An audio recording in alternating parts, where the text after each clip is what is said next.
I'm Matt Verjanik from InlayBanding.com, and I've had a lot of requests from folks who wanted to learn how to do bell drops, and that's inlaying holly pieces in some darker wood to create these little flowers that they use in federal style woodworking, and I'm going to try to show you how to do that today.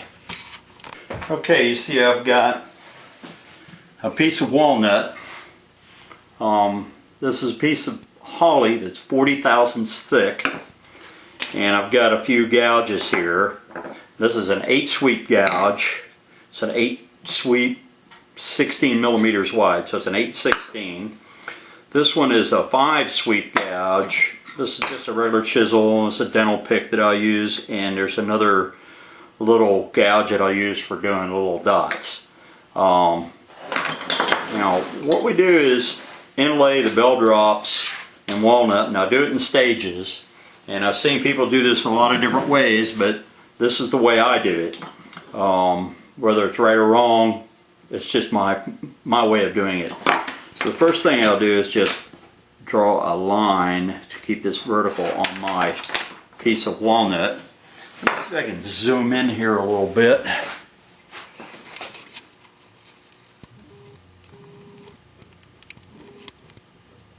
There we go.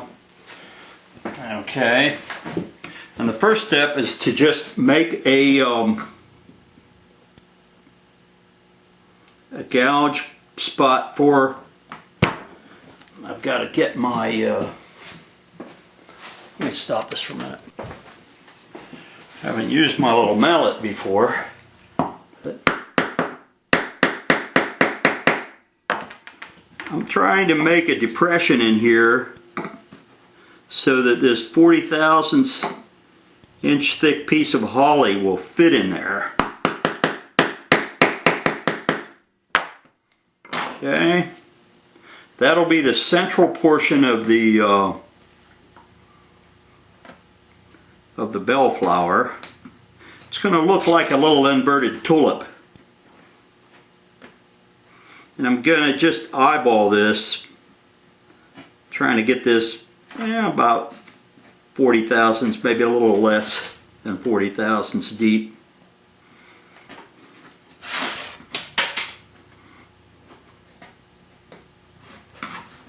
Not very neat, but that's the idea. I'm going to drop my piece of holly.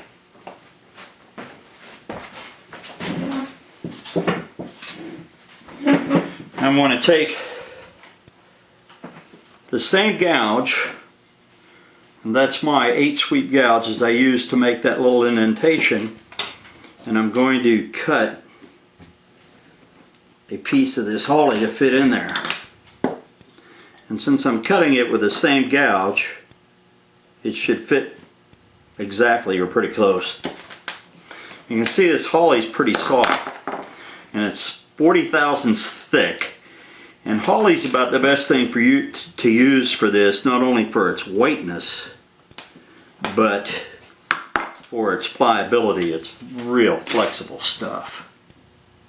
Okay, so that piece is a little small. So what we'll do is try to make it a little bit bigger, a little fatter.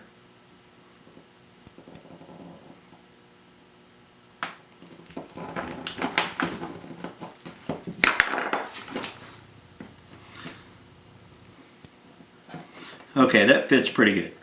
Okay, I'm going to glue that in there, and that's going to be my first stage. Okay, clamp that up. Just use a piece of wax paper over it and put that on it. That's a caul. Just use regular woodworking glue. I use Tape Bond 2 on there. Now what I'm going to do is cut these other 2 petals. I'm going to draw some lines, and these are, I don't know, 20 degrees, something like that. And you just have to experiment with it. You just want to have some guidelines. I'm going to take a gouge with a little bit less sweep. This was done with an 8 sweep gouge, and I'm going to do this with a 5 sweep gouge. And you see my lines are actually going to overlap this so that that middle petal is just a little bit fatter. They can all be done with the same size gouge. I just think this looks a little bit better if you do it this way.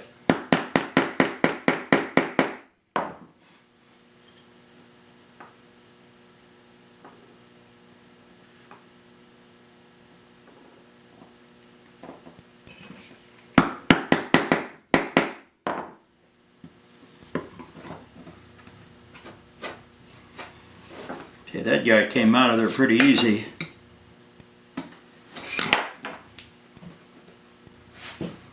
And this is not, the depth of this is not critical. I mean, you want to get it deep enough.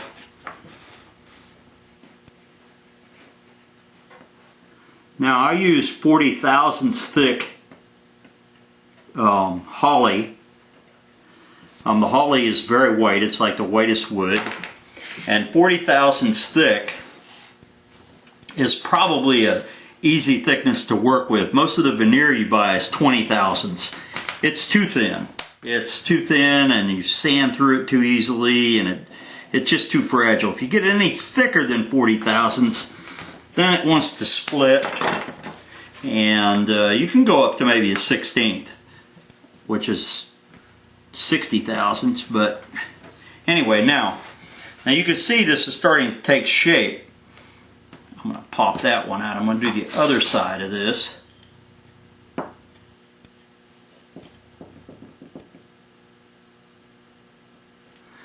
And it doesn't have to be perfect. Wires in nature aren't perfect, so close enough.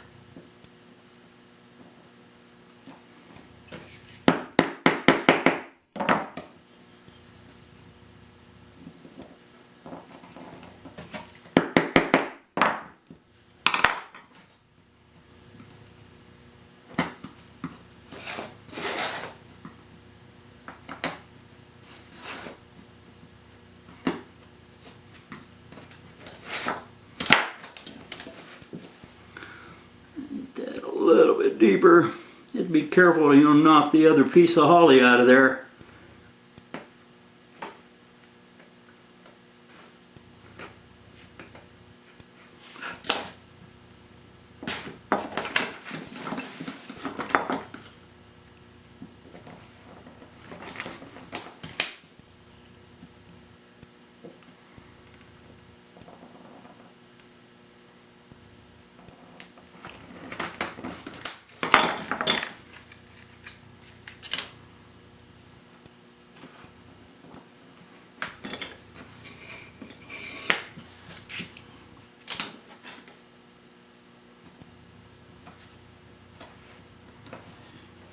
Okay, now as you can see, that doesn't fit exactly right, but what I'll do is I'll take, to get it to fit down in there, I'll take a piece of a little block that I have some, about an 80 grit or 100 grit sandpaper on there, and I'll stuff sands down very easily, and you can just work on it until you get it to fit. Now these can also be heat sand shaded. You can use heat and burn the edges of this holly so that it gives your flower a three-dimensional effect. You'll see pictures some places of that, and you just have to use your imagination. But anyway, as you can see, that looks like an inverted tulip. And that's the idea. So we'll go ahead and glue those two pieces in there now. Okay, so I've clamped this. This time I used a C-clamp to get more pressure on it. And so far, that's a bell drop. That's a bellflower. Now, I've got this little gouge here that's almost half round. And I'm going to try to make a little round drop on the bottom of this. Sorry, I get my hands in the way, but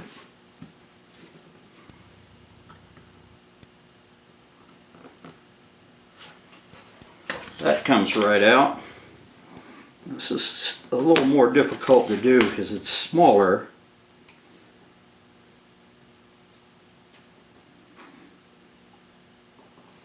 I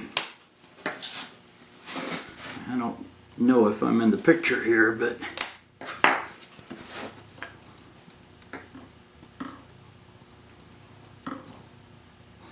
it's a little too small.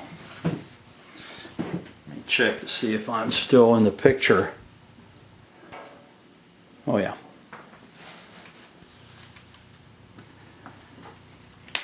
So sometimes it takes a few attempts, but you're using such a small amount of material that it's not like it's, you know, wasting it or anything. It's a little bit big.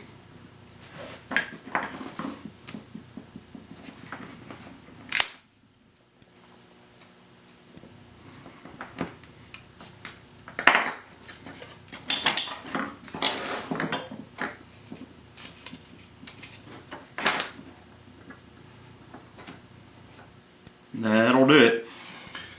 Okay, so anyway, that should give you an idea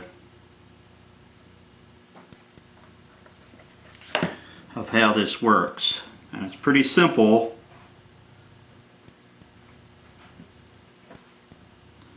It's just a matter of having patience. Getting it right. Okay, we'll glue that one in there. We'll clamp it up for a few minutes and then we'll sand it. Okay, that's basically a bell drop. Now, these are sometimes graduated in sizes and put in 3 or 4, and you could have, you know, another one up here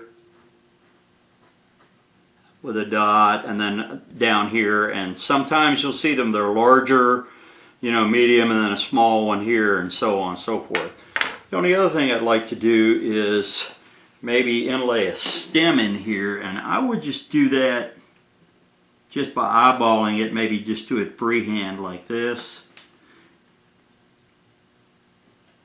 And it takes a bit of practice and a bit of an eye to figure out how wide 40/1000ths of an inch is, but that's about that.